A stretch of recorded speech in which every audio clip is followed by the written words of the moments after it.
Jack Bennett, a weathered Wyoming rancher, lives a solitary life haunted by memories of his late wife, Margaret, and his Gulf War comrade, Nathan Collins. Struggling with drought and debt, Jack's world shifts when he reads that Nathan's widow, Emily, faces eviction. Driven by duty, he sacrifices his last savings to save her family, ignoring the town's mockery. As whispers of his deed spread, a mysterious visitor delivers an envelope, hinting his act has wider impact. With dawn breaking, 11 black SUVs arrive, signaling Jack's quiet sacrifice has sparked something extraordinary. Its true reach still unfolding. If Jack's story of selfless kindness inspired you, join our community. Like, subscribe, and hit the bell to never miss a tale that reminds us of humanity's best. Share your thoughts below. Have you witnessed quiet heroism? Support our channel to keep these powerful stories alive. The Wyoming dawn was still a whisper on the horizon, the sky bruised with purples and grays. As Jack Bennett rose from his creaking bed, his joints ached from years of labor, but he moved with the quiet resolve of a man who knew no other way. In the dim kitchen, he set the kettle on the stove, its familiar low whistle a small comfort in the silence that had settled over his ranch since Margaret's passing 3 years ago. Her absence lingered like a shadow, her laughter no longer spilled from the kitchen, her careful hands no longer tended the wildflowers by the porch or adjusted the curtains she'd sewn with such care. Jack felt her loss in every worn floorboard, every empty corner of the home they'd built together. As he spooned coffee grounds into the pot, his fingers moved with the muscle memory of countless mornings, his thoughts drifting to the land outside, cracked and thirsty under a relentless drought. The ranch, once alive with rolling green pastures, now stretched out in brittle shades of brown, its sparse herd of cattle a faint echo of its former abundance. Jack pulled on his faded denim jacket, the fabric worn soft from years of use, and stepped onto the porch with his chipped coffee mug. The air was cool, sharp, with the promise of another dry day. He sipped slowly, staring out at the horizon where the hills stood silent and unyielding. His life had always been tied to this land, but it was a battle now. Fence lines sagged, barn roofs leaked, and the vegetable garden he coaxed from the stubborn soil demanded constant vigilance. Every task was a reminder of how fragile his existence had become, how the margins of his military pension and Social Security checks grew thinner with each unexpected expense. A cracked pipe, a sick cow, a vet bill that left him counting pennies. Yet Jack pressed on, driven by a duty that ran deeper than the drought-stricken earth, a duty not just to his ranch, but to the men and women who'd stood beside him in the past. His mind often wandered to the Gulf War, to the blistering heat of the desert, the acrid smell of sand and oil, and the weight of a rifle in his hands. The memories were vivid, unyielding. Nights spent in foxholes, the crack of gunfire, the tense silences broken by bursts of adrenaline. It was there he'd met Nathan Collins, a young Marine whose quick smile and steady hands had been a lifeline in the chaos. They'd shared stories of home, promises to watch each other's backs, and a bond forged in the crucible of war. Nathan's face haunted Jack now, especially in the long, lonely hours when sleep refused to come. The war had followed him home, not in parades or medals, but in the restlessness that gnawed at him, the sudden flares of anger that startled even himself, and the sleepless nights where the past felt closer than the present. Civilian life offered no guidebook for navigating the emptiness left behind when the uniform was folded away, and Jack carried that weight in silence, as so many veterans did. That morning, as he tightened a sagging fence post under the rising sun, Jack's thoughts turned to a stranger's family he'd read about in the creased pages of the local paper. They were kin to a fallen veteran, struggling under the weight of medical bills and a future that seemed to close in around them. Something in their story stirred Jack's heart, a flicker of recognition, a shared thread of sacrifice that transcended distance.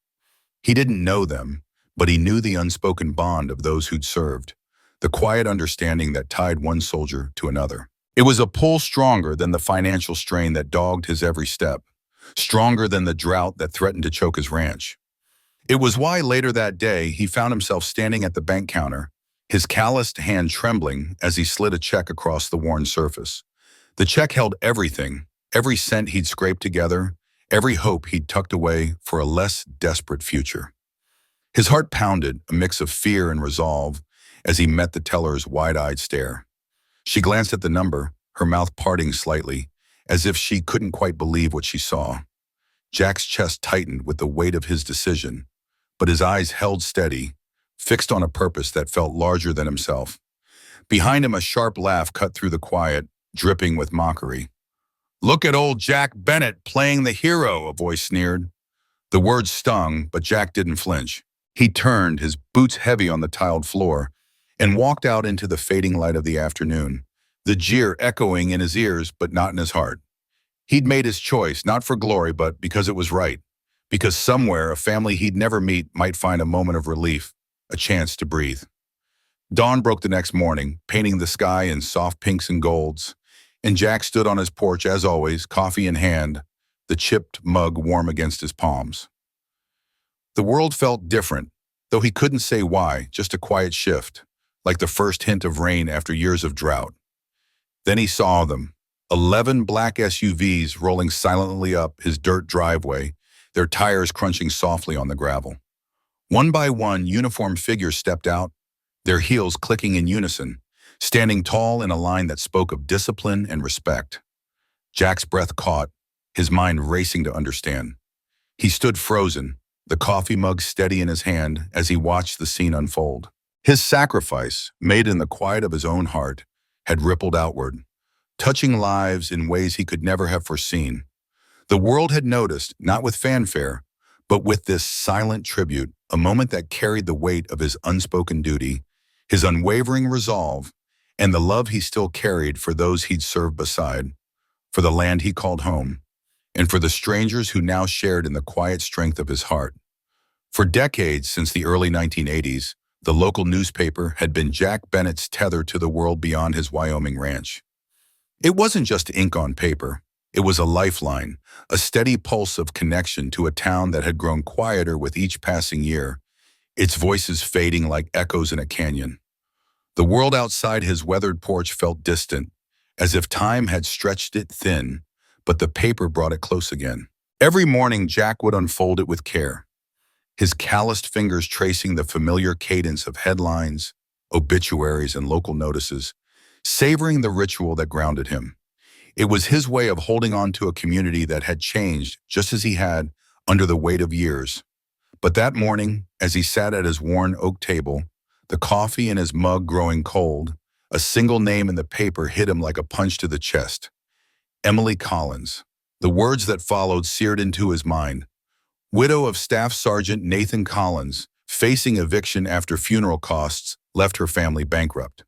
His breath hitched, and the paper trembled in his hands, the edges crinkling under his tightening grip. Nathan Collins, a name Jack hadn't spoken aloud in years, but one that lived in the quiet corners of his memory, as vivid and unshakable as the day they'd parted. In an instant, Jack was no longer in his kitchen. He was back in Fallujah, the air thick with heat and the sting of sand against his sunburned skin. The memory was visceral, the growl of armored vehicles, the acrid smell of gunpowder, the relentless thrum of adrenaline as bullets snapped through the air. He could see Nathan, young and unshakably steady, his jaw set as he pushed through the chaos of a firefight. Jack's heart pounded as he recalled the moment Nathan had darted into the open, ignoring the hail of gunfire to drag a wounded Marine to safety. Nathan wasn't just a fellow Marine to Jack. He was a brother, forged in the crucible of war. They had stood shoulder to shoulder in moments when survival was a gamble, when every second could be the last. They had made a pact, unspoken but ironclad, to have each other's backs, to make it home together. But war didn't honor promises. Jack had come home, his body intact, but his soul scarred. Nathan hadn't. The weight of that truth had settled into Jack's bones long ago, a quiet ache that never fully left. Now, as he sat staring at the newspaper, the years seemed to collapse. Nathan's face, grinning, dust-streaked, aloof, flashed in Jack's mind, and with it came a flood of emotions he'd buried deep. Guilt for being the one who made it back. Gratitude for the man who had steadied him when fear threatened to take over.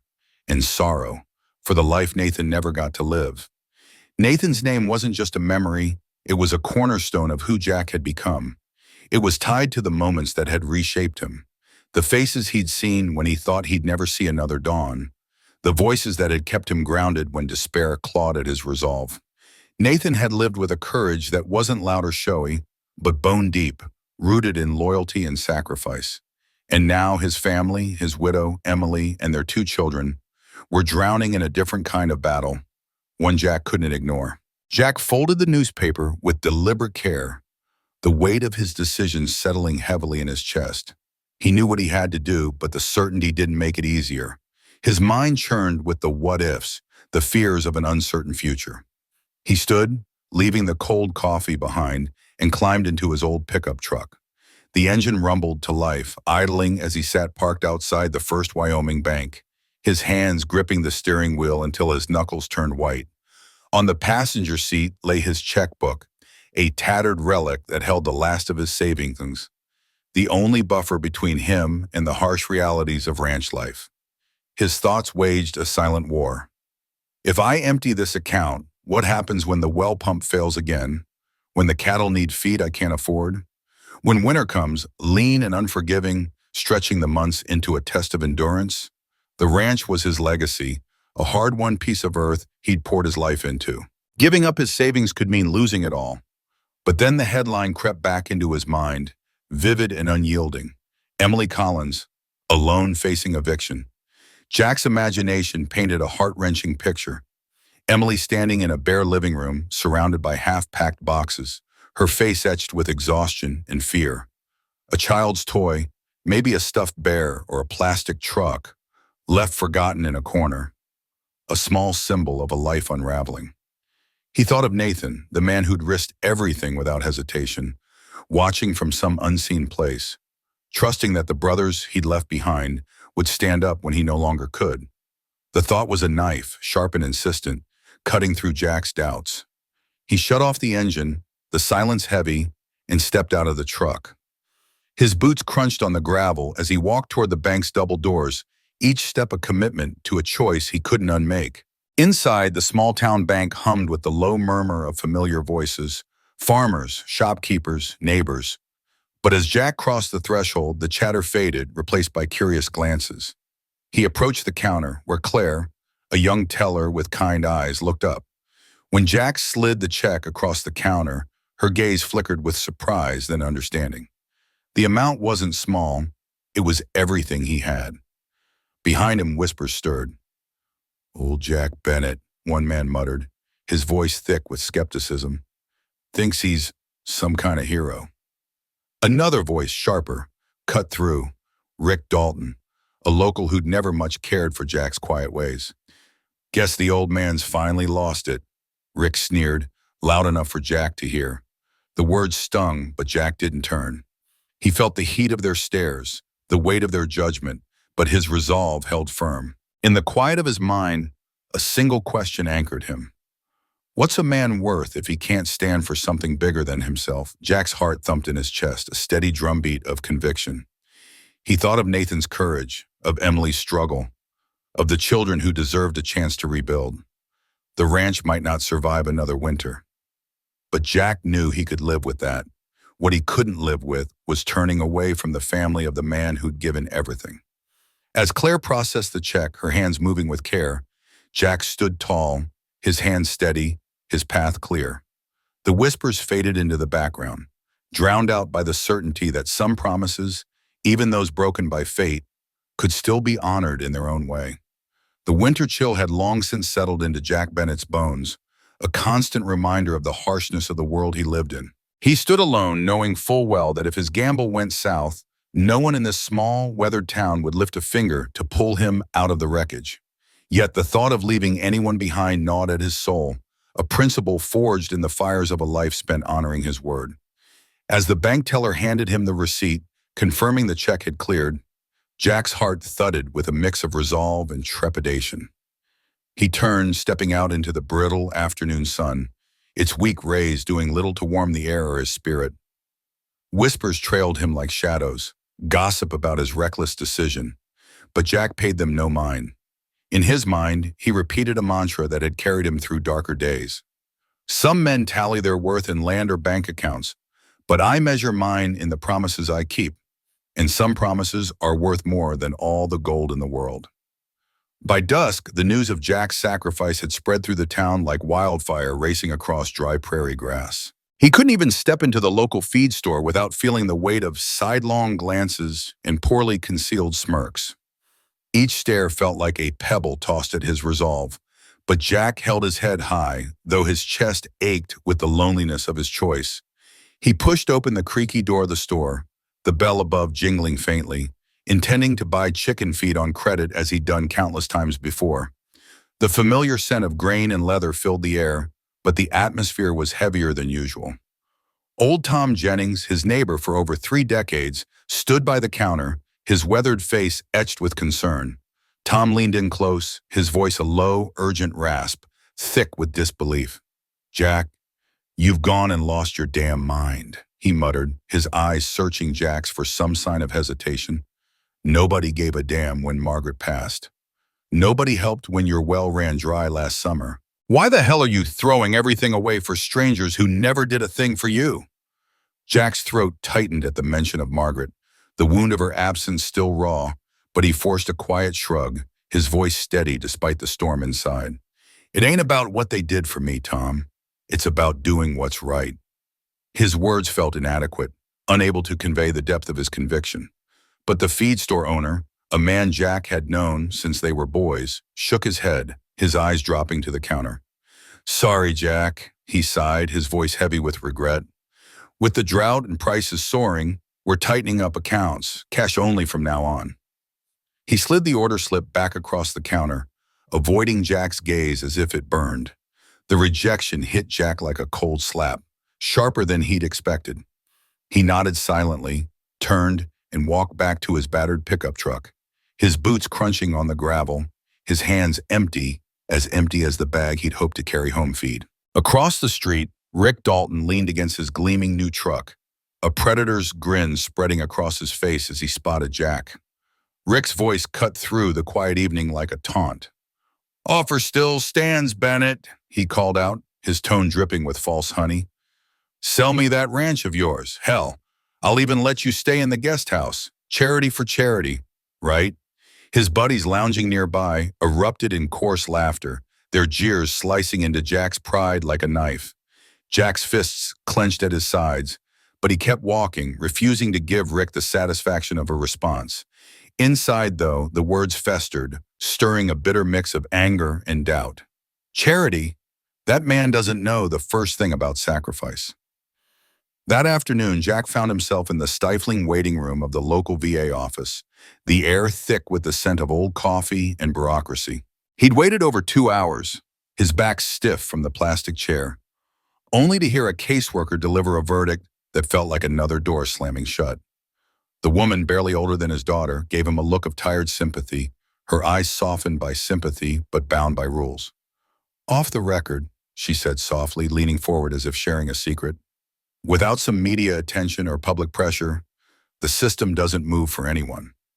Her words stung, not for her honesty, but because they confirmed what Jack's long suspected. The world he'd once fought for had turned cold, indifferent. He thanked her anyway, his voice low, and left, the weight of another rejection settling into his chest. That night, the silence in Jack's house was deeper than ever, a void that seemed to echo the absence of Margaret's laughter, her gentle presence that had once made these walls a home. He sat alone at the kitchen table, eating a sparse meal of canned beans and stale bread, the chair across from him painfully empty. The emptiness of the space mirrored the ache in his heart, a loneliness that threatened to swallow him whole. He pulled out a worn sheet of paper and began a letter to his daughter, Linda, who now lived a world away in Denver. His hand shook slightly as he wrote, pouring his soul into every word. "Linda, I don't expect you to understand why I did what I'd done, but some debts aren't paid in dollars. They're settled with honor. Nathan Collins saved lives, and his family deserves someone to believe in them, just like we used to believe in each other. Take care of yourself, sweetheart. Love always, Dad." As he folded the letter, a bittersweet peace settled over him, mingling with the heavy burden of his sacrifice. The house was still, save for the faint creaks of old wood settling in the night, a sound as familiar as it was haunting. Jack lingered in his armchair by the window, a half-empty coffee mug cold on the table beside him. The weight of the day, the feed store's refusal, the VA's indifference, Tom's warnings, Rick's mockery, pressed down on him, threatening to crack his resolve. Outside, the moon cast a ghostly glow over the parched fields, their barrenness a stark reminder of the drought that had taken so much from him. Just as he closed his eyes, surrendering to the heaviness, a sound snapped him upright. A soft, hesitant knock at the door. Visitors were rare at the Bennett ranch, and one at midnight was unheard of. His heart quickened, a mix of wariness and curiosity stirring within. Jack rose slowly, slipping on his worn boots and grabbing the old flashlight that hung by the door, its beam flickering as he tested it. Easing the door open, the porch light revealed a woman standing just beyond the threshold. She was in her mid-30s, tall and lean, with sharp eyes that seemed to take in everything at once. Her clothes were plain but sturdy, and though she was a stranger, there was something in her posture, a quiet strength, that told Jack she wasn't here by mistake. Jack Bennett stood on the warped wooden porch of his Wyoming farmhouse, the chill of the early morning air biting at his knuckles as he gripped a steaming mug of coffee. The faint glow of dawn spilled across the endless fields, painting the rolling plains in hues of amber and gold, a quiet beauty that never failed to stir something deep in his chest. His hands, rough and calloused from years of hard labor, trembled slightly, not from the pun, but from the restless thoughts that had kept him awake all night. The mysterious woman's visit lingered in his mind, her words looping like a half-remembered song. "You're not alone in this." Her voice, soft yet commanding, had carried a weight that unsettled him, stirring a fragile hope he hadn't dared to entertain in years. She'd appeared out of the night like a ghost, cloaked in civilian clothes, faded jeans, a dark jacket, sturdy boots, but her bearing betrayed her.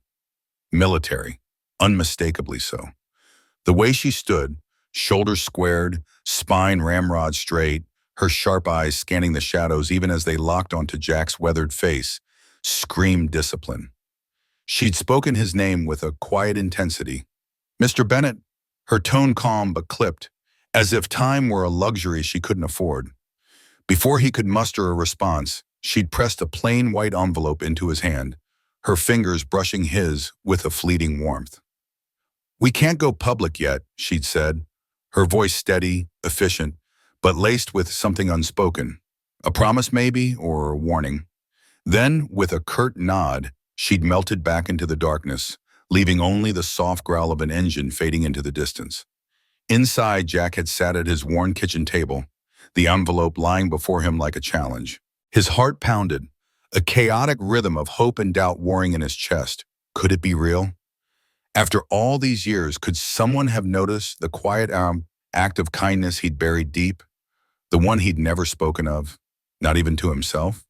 He'd torn open the envelope with trembling fingers, revealing a single sheet of unmarked paper, the typed words stark and unsigned. "What you did for Emily Collins has been noticed. Stand by." The simplicity of it shook him. For so long, he'd believed that goodness, the kind you poured out in secret, vanished into the void, unseen, unremembered. Yet here was proof, a faint ripple from a long-forgotten act, whispering that sometimes light travels farther than you'd ever dare to dream. Now, as the first rays of sunlight stretched across the Wyoming sky, Jack's bones ached with the weight of another sleepless night. His mind churned, replaying the woman's face, her sharp features, the flicker of resolve in her eyes, the way her presence had felt like a storm held in check. He leaned against the porch railing, the coffee in his mug growing cold, his thoughts tangled in questions he couldn't answer. Who was she? Why now? And what did it mean to stand by? The stillness of the morning shattered with a sound that didn't belong.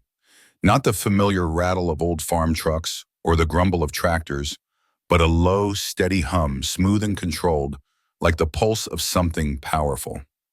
Jack's brow furrowed as he stepped to the edge of the porch, squinting down the dirt driveway that stretched toward the horizon. His heart gave a hesitant lurch, a mix of curiosity and unease tightening his chest. Then he saw them. One by one, black SUVs emerged from the haze, their polished surfaces catching the rising sun like mirrors. 11 in total, moving in a precise, almost mechanical formation, their tires crunching over the gravel with a rhythm that felt oddly ceremonial. The ground beneath Jack's worn boots vibrated faintly, a subtle tremor that seemed to echo in his bones.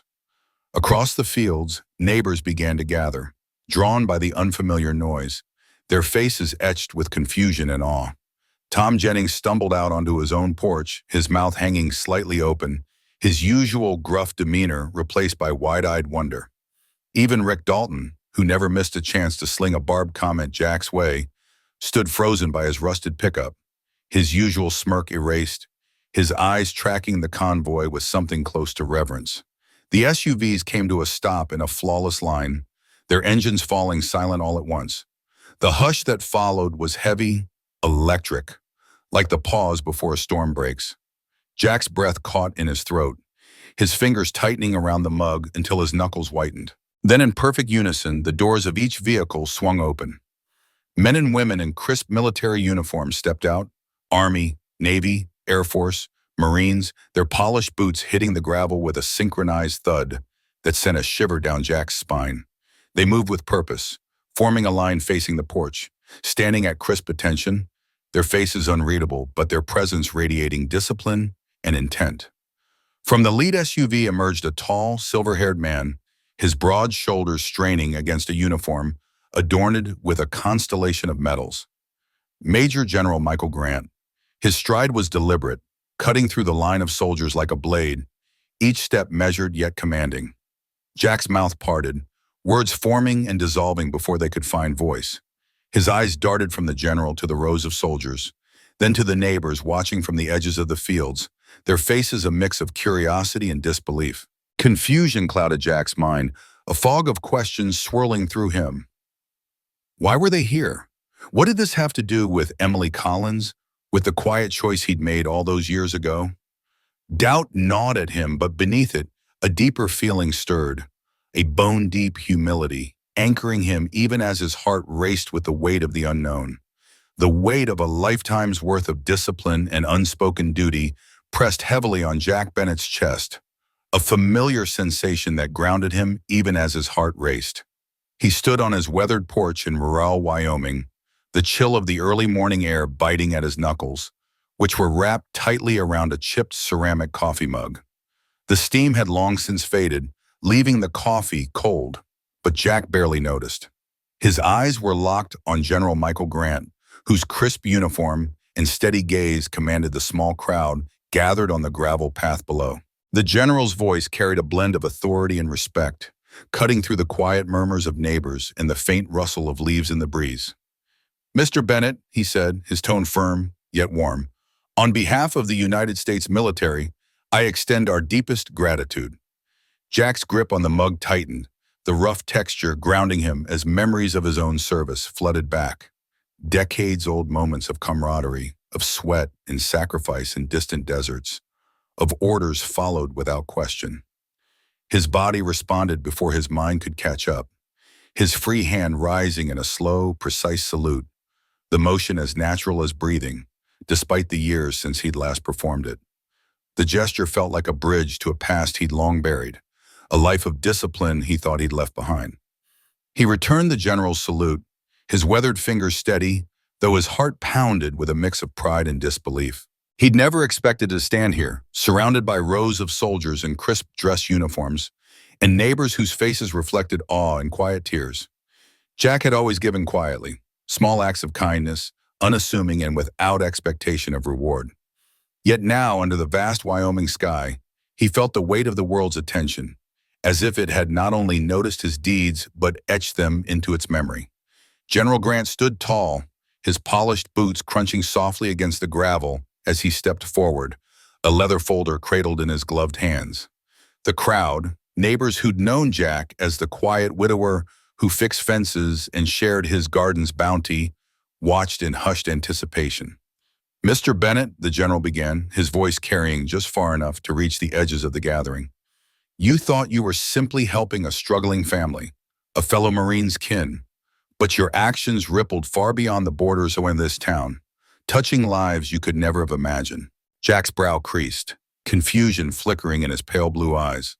The coffee mug grew heavier in his hand, its chill seeping into his palm as he studied the general's face for answers.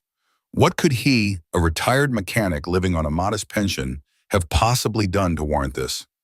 General Grant opened the folder with deliberate care, revealing a stack of documents marked with bold red stamps. Classified. Top secret. The words alone sent a jolt through Jack, his mind racing back to his days in uniform, when such markings meant lives hung in the balance. Staff Sergeant Nathan Collins, the general continued, was not just a decorated Marine. He was a linchpin in Operation Iron Shield, a covert international counterintelligence effort that dismantled extremist financing networks across the globe. Jack's breath caught, his thoughts spiraling to memories of Nathan, his steady hands loading a rifle in the chaos of Fallujah, his calm voice cutting through the roar of battle, his quiet strength that had anchored their unit through the darkest days. Nathan had been the kind of man who inspired trust without effort, the kind whose presence made you believe you'd make it home. Even now, Jack could see the young Marine's determined eyes, the faint smile he'd flash when the mission was done. To learn that Nathan had carried on serving, even after his death, stirred a deep ache in Jack's chest, a mix of pride and sorrow for a brother in arms whose fight had never truly ended. The general's voice softened, but its weight remained.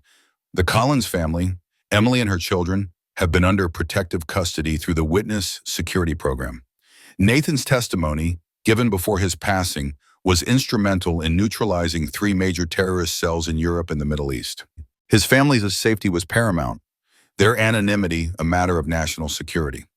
Jack's mouth went dry, his gaze dropping to the worn floorboards of his porch. He'd known Emily was struggling after Nathan's death, her face lined with worry when he'd stop by with groceries or slip her a check to cover the rent.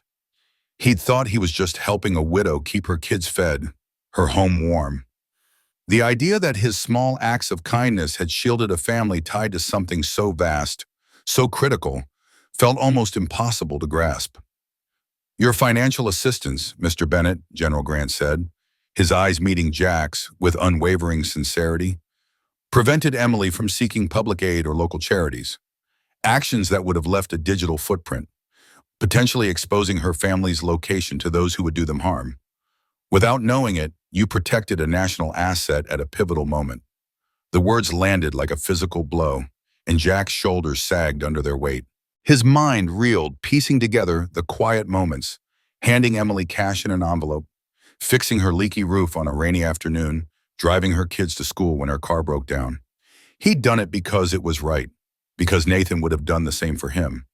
Now the realization that those acts had safeguarded lives across continents left him breathless, his heart thumping with a mix of humility and disbelief. The general's voice softened further, taking on a tone of reverence. "On behalf of the Department of Defense, I am honored to present you with the Civilian Distinguished Service Medal, the highest recognition our nation can bestow upon a civilian." An officer stepped forward, his movements precise as he carried a small wooden box. The crowd held its breath as the lid was lifted, revealing a gleaming medal nestled against a deep blue ribbon. Jack's eyes caught the glint of the medal, and for a moment time seemed to pause. His hands, rough from years of wrench turning and fence mending, trembled as the officer pinned the medal to his faded work shirt just above his heart. The weight of the medal was slight, but it carried the gravity of a nation's gratitude, pressing against his chest like a promise kept. Jack stood silent, his throat tight with emotion. His gaze swept over the assembled soldiers, their faces a blend of respect and pride, then to his neighbors, some wiping tears, others whispering in awe. Finally, his eyes settled on the medal, its shine stark against the worn fabric of his shirt. He'd never sought recognition, never imagined his quiet life could lead to this. Yet standing there, bathed in the golden light of the rising Wyoming sun, Jack felt something shift deep within, a quiet certainty that even the smallest acts of loyalty, of brotherhood, could send ripples across the world, touching lives in ways no one could foresee. In the days that followed, Jack's life felt like a dream he couldn't quite wake from. Each morning he rose to the low hum of engines, news vans and military vehicles lining the dirt road outside his modest home. Reporters knocked on his door, their questions a blur of admiration and curiosity, while letters from strangers poured in, filled with gratitude for a man who'd never asked for thanks. Through it all, Jack remained grounded, his thoughts returning to Nathan, to Emily, to the kids whose laughter still echoed in his memory. He'd done what he did out of duty, out of love for a brother he'd lost. But now, as the world celebrated him, Jack understood that sometimes the smallest gestures could carry the weight of his nation's hope. The rhythmic clatter of hammers and the hum of drills filled the air over Jack Bennett's sprawling ranch, a sound that seemed to breathe life back into the weathered land. Military crews, Army engineers, Navy Seabees, and even a handful of Marines moved with a disciplined grace across the property. Their boots crunched on the dry earth as they worked, their faces set with focus yet softened by a quiet respect. The old barn, its roof sagging like the shoulders of a tired man, was carefully dismantled and rebuilt. Each plank was measured, cut, and set with precision, as if the soldiers were stitching together the ranch's very soul. The water well, dry for months and a constant reminder of lean times, gurgled back to life under the skilled hands of the Army Corps of Engineers. They reinforced the cattle fences, their wire gleaming in the sunlight, and repainted the porch, its peeling white boards now crisp and proud. They even revived Margaret's small garden, where cracked, barren soil had once mocked her memory. Fresh earth was laid down, rich and dark, promising new growth where there had been none. Jack stood off to the side, his calloused fingers wrapped around a steaming mug of coffee, watching the scene unfold. His weathered face, lined by years of sun and struggle, betrayed little, but his heart churned with a storm of emotions, gratitude, disbelief, and something deeper, something he couldn't quite name. He was a man of few words, always had been, but the sight of these young men and women, strangers in uniform, pouring their sweat into his land, stirred something profound. Every so often, a soldier would pause, dust off their hands, and approach him. They'd extend a hand, their grip firm, their eyes steady, and offer a quiet, "Thank you, sir," before returning to their work. Each handshake felt like a tether, grounding Jack in a moment he hadn't expected to live.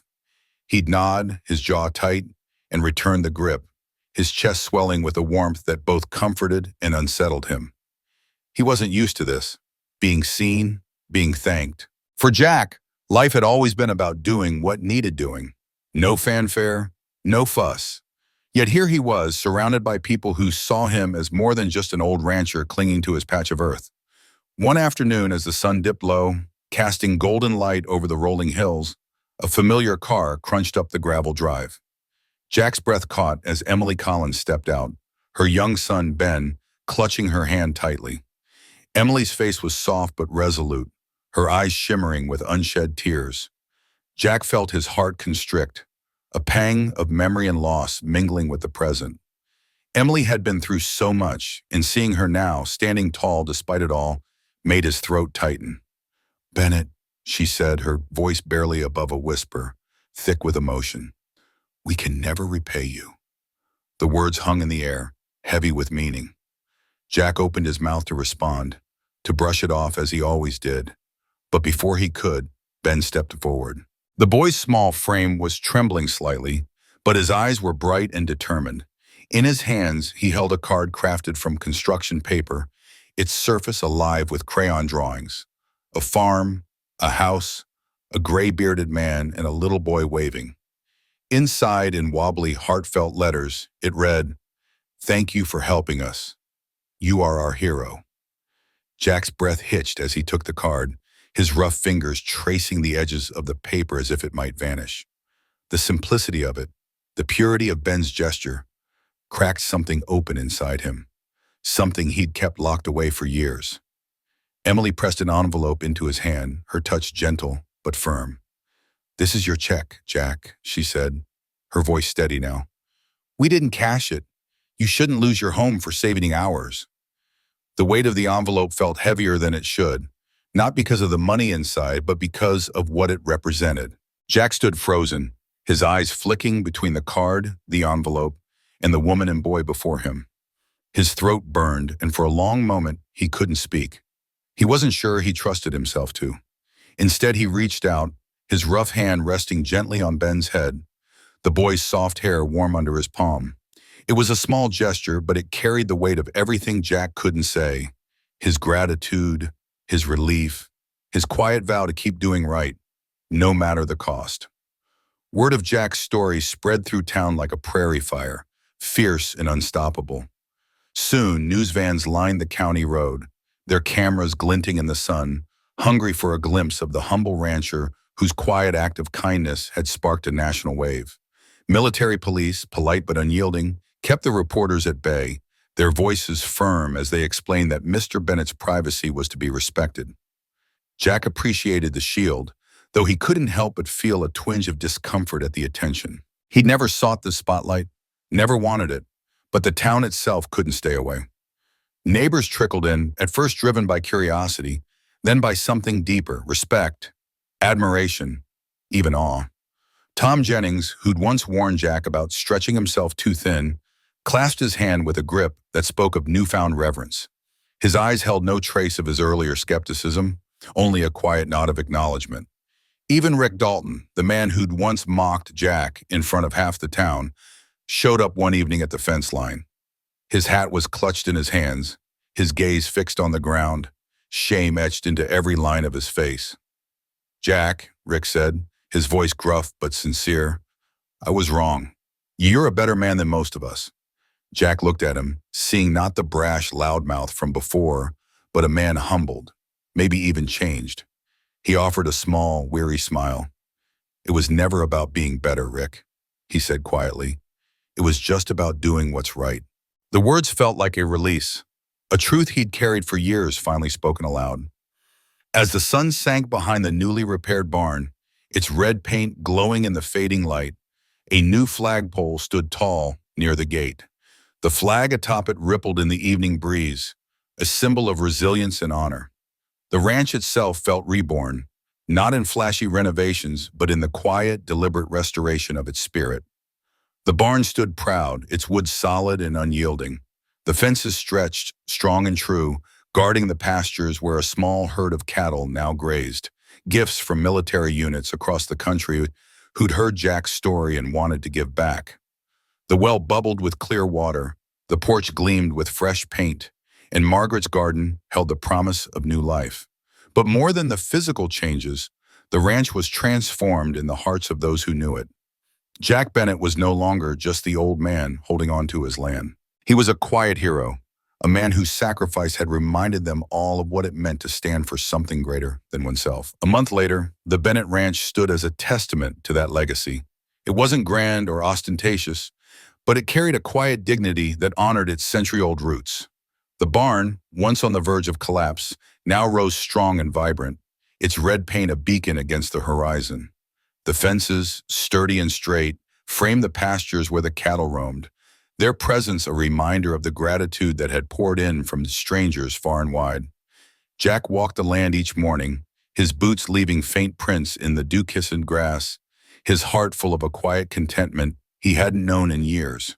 The ranch was more than his home. It was a symbol, a living testament to the power of doing right, no matter the cost. And as he paused by the flagpole, the flag snapping crisply in the wind, Jack felt Margaret's presence beside him, her memory woven into every plank, every blade of grass.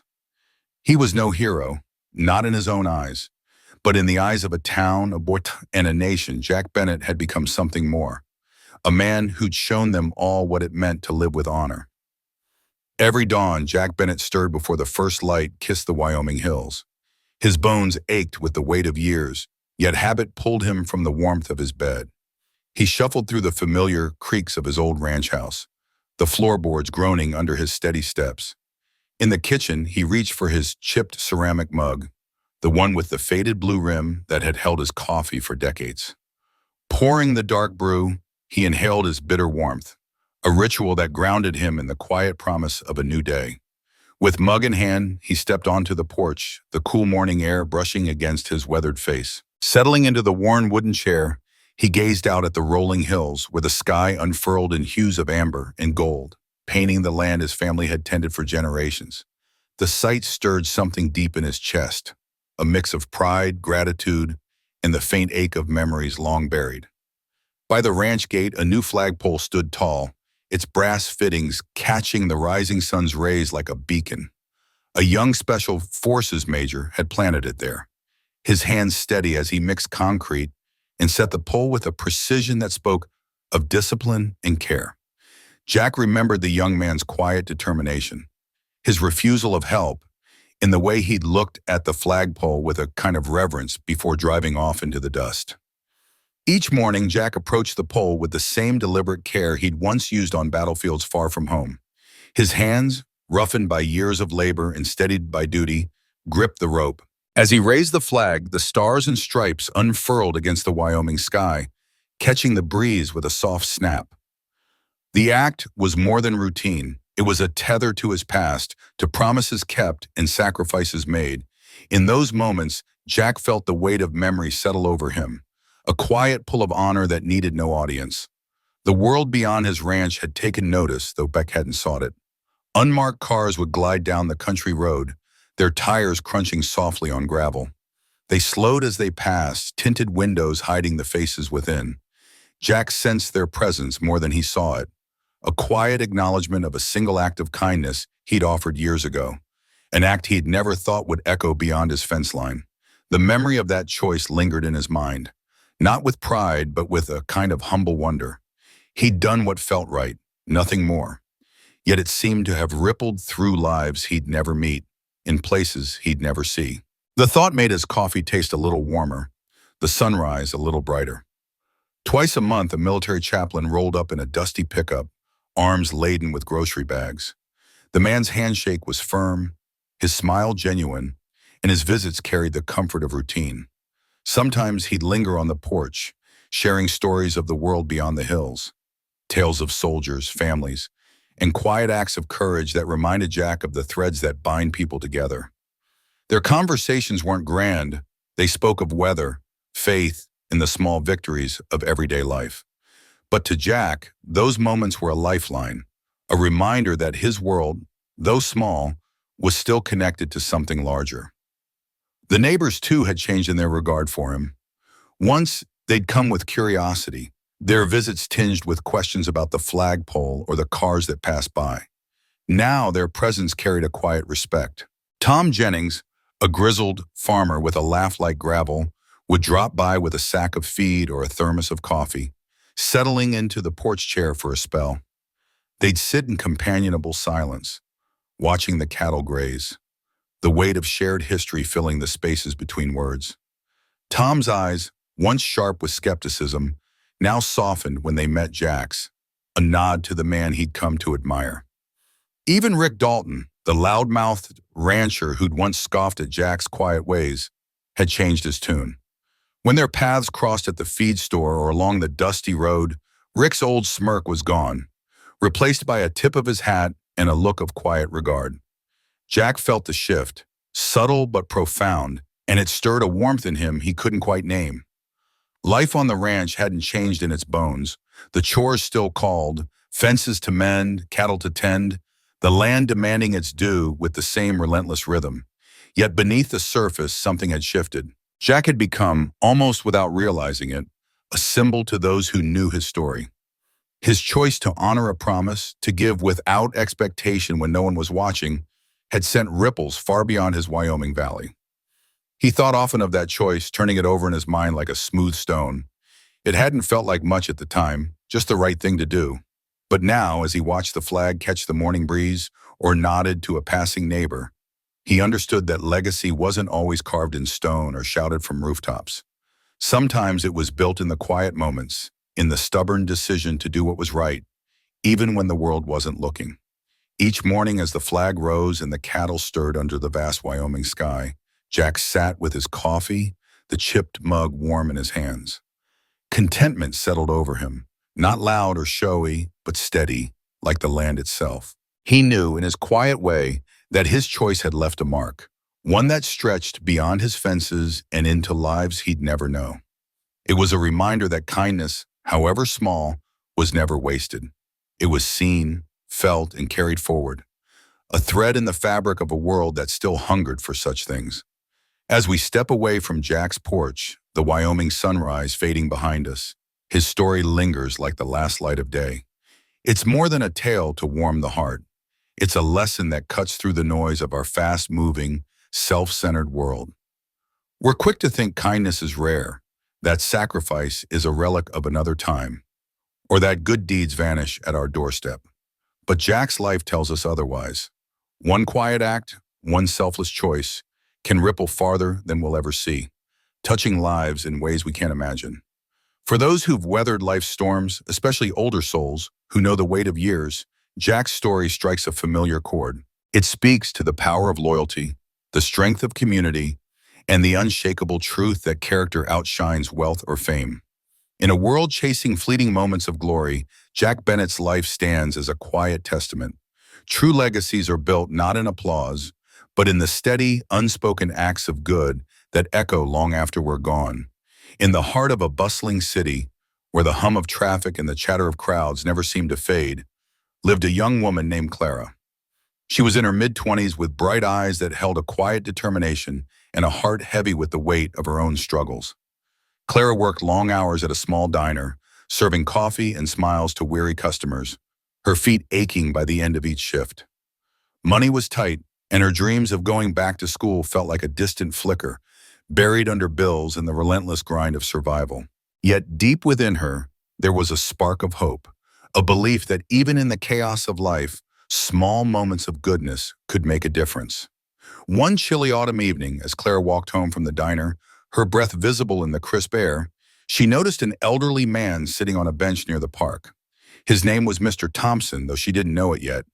He was bundled in a threadbare coat, his hands trembling as he clutched a tattered paper bag. His face was etched with lines of worry and exhaustion, and his eyes seemed to stare into a world far beyond the city around him. Clara's heart stirred with a pang of empathy. She'd seen him there before, always alone, always quiet, as if the world had forgotten him. Something inside her urged her to stop, though her mind raced with excuses. She was tired, she had little to give, and what could she really do? Still, Clara approached, her footsteps hesitant but deliberate. "Excuse me, sir," she said softly, her voice almost lost in the evening breeze. "Are you okay? It's getting cold out here." Mr. Thompson looked up, startled, his eyes meeting hers with a mix of surprise and wariness. For a moment, he didn't speak, as if weighing whether her kindness was genuine. Then, in a voice rough with disuse, he muttered, "Just resting, young lady. Don't trouble yourself." But Clara saw the way his hands shook, the way his shoulders slumped under the weight of unspoken burdens. She couldn't walk away. Digging into her purse, Clara pulled out the $10 bill she'd planned to use for her own groceries. It wasn't much, but it was all she had. "Here," she said, pressing it into his hand. "Please get something warm to eat." Mr. Thompson's eyes widened, and for a moment he seemed on the verge of refusing. But then his expression softened, and a faint glimmer of gratitude flickered across his face. "God bless you," he whispered, his voice cracking with emotion. Clara smiled, her heart swelling with a warmth that chased away the evening's chill. She didn't linger. She turned and continued her walk home, her steps lighter despite the emptiness of her purse. What Clara didn't know was that her small act of kindness had rippled outward in ways she could never have imagined. Mr. Thompson, whose life had been a series of hardships since losing his job and his home years ago, felt a spark of hope reignite within him that night. The $10 bought him a hot meal, but Clara's compassion gave him something far more precious, a reminder that he wasn't invisible, that someone still saw him as a person. As he sat in the diner savoring the warmth of the soup, he thought about his own life, the dreams he'd once had, and the family he'd lost touch with. For the first time in years, he felt a quiet resolve to try again, to reach out, to rebuild. Days later, Mr. Thompson used the last of his courage to visit a local shelter, where a kind social worker helped him reconnect with his estranged daughter, Emily. Emily, now in her 30s, had spent years wondering where her father was, her heart aching with the unresolved pain of their separation. When she received the call, her emotions were a whirlwind, relief, fear, and a desperate hope that they could mend what had been broken. Their reunion was tearful, filled with apologies and promises to stay connected. Emily's young son, Liam, clung to his grandfather's hand, his wide eyes filled with curiosity and love. Mr. Thompson's heart, once heavy with despair, now brimmed with the one he'd thought he'd never feel again. Clara, meanwhile, continued her life, unaware of the chain of events she'd set in motion. She still worked long shifts, still counted her pennies, but she carried a quiet pride in her heart. That moment with Mr. Thompson had reminded her of her own strength, her own capacity for goodness, even when life felt overwhelming. She began to notice others around her, the tired mother at the diner, the lonely teenager on the bus, and found small ways to offer kindness, whether it was a warm smile, a listening ear, or a shared umbrella in the rain. Each act felt like a rebellion against the indifference of the world, a way to keep her own hope alive. Months later, by chance, Clara and Mr. Thompson crossed paths again. It was a sunny afternoon, and Clara was walking through the park when she saw him, not alone this time, but with a young woman and a little boy. Mr. Thompson's face lit up with recognition, and he hurried over, his steps steadier than before. "You," he said, his voice thick with emotion, "you're the one who helped me that night." Clara blinked, confused, until he explained how her $10 had been more than money, how it had given him the courage to rebuild his life, how he was now living with his daughter and grandson. Emily stepped forward, tears in her eyes, and thanked Clara, her words trembling with gratitude. Liam, shy but curious, tugged at Clara's hand and offered her a bright smile. Clara stood there, overwhelmed, her heart pounding with a mix of disbelief and joy. She'd never expected her small gesture to mean so much, to change so much. Tears welled in her eyes as she hugged Emily. Then Mr. Thompson, feeling a connection to these strangers who were no longer strangers. As they parted ways, Clara walked home with a renewed sense of purpose. She realized that kindness, no matter how small, had a power she'd underestimated, a power to heal, to connect, to transform lives in ways no one could predict. In a world often consumed by noise and self-interest, Clara's story was a quiet reminder that goodness still mattered. Her act of compassion, done in the shadows with no expectation of reward, had sparked a chain of hope that touched lives far beyond her own. And as she lay in bed that night, staring at the ceiling of her modest apartment, Clara felt a deep certainty settle in her soul. As long as there were people willing to care, to give, to see one another, the spirit of kindness would never fade.